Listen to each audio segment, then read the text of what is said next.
Hello guys, ayan. Magkukunwari muna tayo, di ba?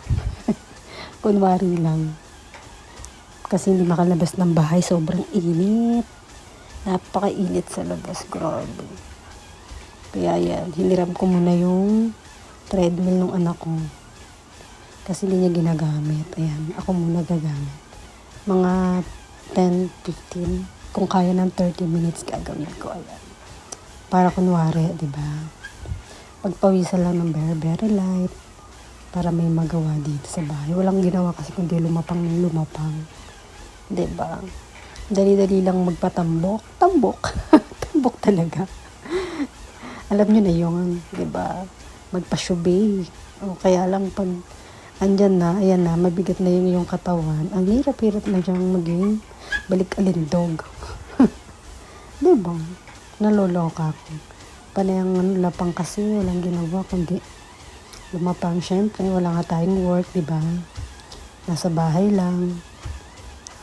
Ayan, kaya kailangan kahit papano lakad-lakad ng konti, ikot-ikot sa bahay.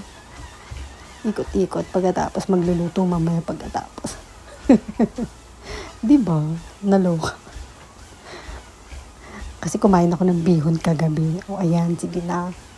Umami na no?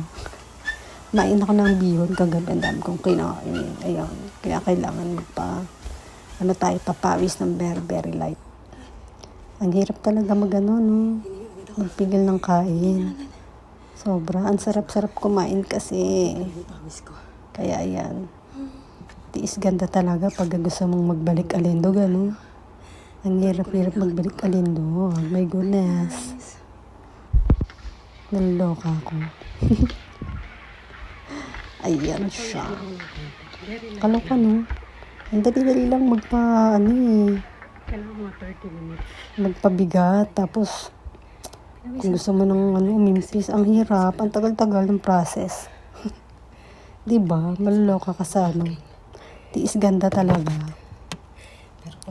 Ayan, kahit paano pagpapawisan ng very light. Kahit konting lang.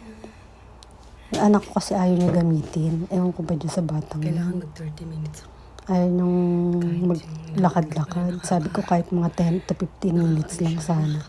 Ayaw niya kasi. Kaya ayan, hiniram ko muna yung kanyang treadmill para Hindi niya ginagamit. Kaya habang nandito ako sa bahay niya, ayan, habang nandito ako gagawin. papawisan ng konti. Very light lang naman. Pero mas okay na rin yung parang kahit papaano, diba? Kesa hindi ka pagpawisan. Pwede na yan. Mga 15 minutes na ako naglalakad dyan. Bago pa ako nag-video. Pinawisan pa ako ng very light. Yan. At least kahit papaano pinagpawisan na ako, diba? Basa ako niyan sa likod. Tsaka yan sa leki-leki.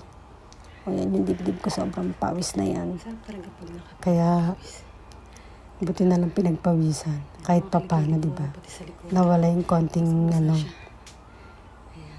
konting ba? Basta yun na yun. Ayan, konti pa. Di ba ang hirap-hirap? Okay, bye guys. Yun lang. Stay safe. Gusto mo nang bumalik Ayan. ng dugdag. Bye. Pagpapagod. Naloko. Hiningal ako.